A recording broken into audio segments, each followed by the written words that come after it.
All right, everybody, welcome to the January edition of Suite 301. We're coming to you live from Pittsburgh, Pennsylvania, our headquarters. We have another youth episode ready for you. We kicked the old guys off. We kicked Sandy Sanderson off. We kicked Christian Smith off. We're coming to you with a fresh, vibrant youth crew here. We're bringing it. Yep. My name is Joe Schaefer. I'm alongside our Assistant Director of Basketball Operations, Zach Ramirez. Zach, very happy to have you on board, and we get to navigate through this January episode, man. Yeah, pleasure to be here. Let's get it rolling. Absolutely, and for everyone that's tuned in, we're here to give you the latest news and updates about Call Club Sports. We're officially live on Facebook. You can watch all of our broadcasts on our Suite 301 page and on our Facebook group pages. So that's good stuff. You know, you can dig through, find old episodes, find, you know, the most recent episodes. Very convenient. Yeah, very convenient. Yep. So we're excited to be here. We got a lot on the docket today. We're going to cover all things NCBBA, NCBA, NCFA, NCSA. Is there any NCs that I'm missing? I think you got them. We got them all. We got them all, surprisingly. Wow, first definitely. try. It's good stuff. It's good stuff. So just remember to follow us on our Facebook groups and our Twitters for the Twitter page for the latest news and media, and also to subscribe to our YouTube channel for videos from around our leagues and to watch previous episodes of Suite 301. Mm-hmm. So since we have you on, Assistant Director of Basketball Operations, let's dive into basketball. We're going to do a little bit of NCBBA coverage today. We got a special guest joining us, Enrico Oliver from Yale Basketball. He'll be on with us here in a second. But for a little bit, let's just touch base about what we're getting into here. You know, it's officially January. Everyone's back on campus. We're about to dive into the heart of the season. Should be pretty exciting. Yeah. I don't know what's on the docket for the spring portion of the season that comes to your head. Yeah, very exciting. We have, the second semester starting to roll. We had first semester games being played, so that's always, entertaining. Teams starting to get conference play going, some non-conference games. Now heading into the second semester, we really start locking in on more conference games. Everyone's going to be in the swing of things. So we'll get it going here and see what's in store for sure. And it's an exciting time. I think a lot of the guys that are coming back right now are excited to get back on the court. You know, I'm sure that a couple of these, or most of the teams have had a couple practices by now. I believe games are starting up again this weekend. You got to shake the cobwebs off a little bit and try to get back into a routine of things. But let's go ahead and rewind a little bit back to the fall. Let's cover our last poll was week 6? Week 6, correct. Oh man, that seems like an eternity ago. No kidding. So just looking at the polls right now from week 6, sitting at number 1 still Harvard Classics. It was one of our finalist teams last year. Made a pretty impressive run at the finals. Yeah. They're right back at the top. Right. I'm excited to see what they do in the spring. Yeah. Then national champion Ohio State coming in at number 2. So we got the 1-2 matchup from last national championship, heading the number 1 and 2 on this week 6 top 20 poll. So that's always entertaining, right? It's shocking to see a defending champion not at the number 1 spot.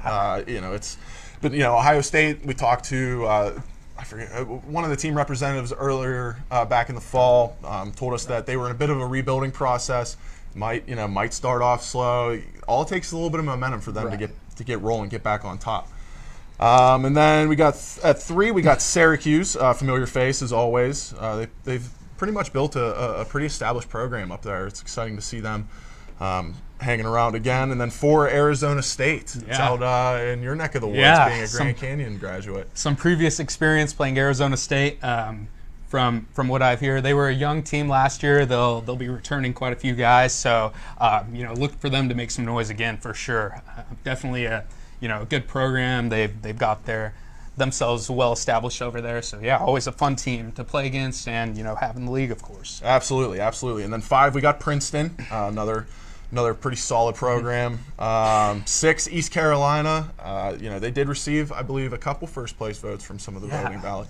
They're another solid program through and through. One of our finalist teams last year.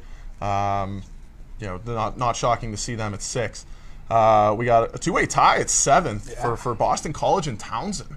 Pretty shocking to see there. And then at 9, Michigan, one of our final 8 teams at the national championships last year, dropping a little bit off to a slow start. I wouldn't expect them to tank at this point. I think that they're going to rally. They're an incredible team. At least they were in years past. So, I'm sure we'll see them up top at some point here. Right. And then rounding out our top 10, SIU Edwardsville, another good program. So that's a solid top 10. We got some pretty good faces here going through 11 through 20. Indiana at 11, Coastal Carolina at 12, Pitt at 13. Pitt really coming on strong there, coming into the spring season. A lot of momentum built for them. We should see, hopefully, that they can keep it going. Tied at 13 is Yale.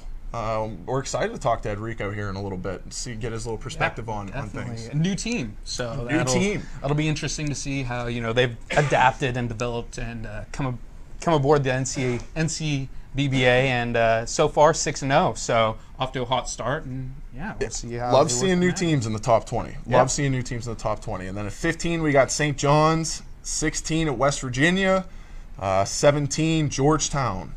18 Delaware, 19 South Carolina, 20 Bates College cracking the top 20. Yeah. Good to see Bates in the top 20. Love to see some new faces in there. That's great. Yeah, and it just really builds suspense, and I'm excited to see how this plays out for them. Yeah. For all the 20 teams that are there right now. So hopefully those guys can get off to a hot start and keep it up, keep the good work up. So just looking at a little bit of standings here before we get Enrico on the phone. Not much. Obviously, not much has changed. Games haven't been played. The Great Lakes East, we got Pitt at the top with 3-0. Robert Morris right behind him, 2-1. Right. Great Lakes West, Central Michigan 3-0. Ohio State 2-1. Central Michigan off to a hot one. In the Mid America East, doesn't look like anyone's played a game yet. So not yet. We can't determine who We're getting there. will come out of there yet. But should be an exciting conference, exciting region. Same thing goes for the Mid America North. No games have been played yet.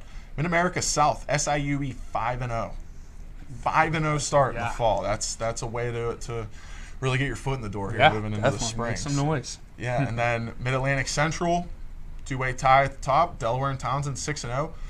Perhaps the biggest surprise, in my personal opinion, as I oversee the Mid Atlantic, is Loyola Maryland right now at 8-1. 8-1 overall. That's very impressive start. Yeah. By far the most wins in the league, I believe, right now. That doesn't get any better than that coming out of the gates. And then Mid Atlantic North, you got Princeton, Penn, both at 3-0. Yeah. Penn's been a surprise as well. And St. Joe's at 2-1. Mid Atlantic South, Virginia Tech 3-0. Georgetown 5-1. Georgetown had a rough go about it a little bit last year. Right. I know an internal organizational issues occurred. Now they're right back at it. It shows how you can rebound. Yeah. Oh, very much so. You can have a bad year, come back and really establish yourselves again in the league.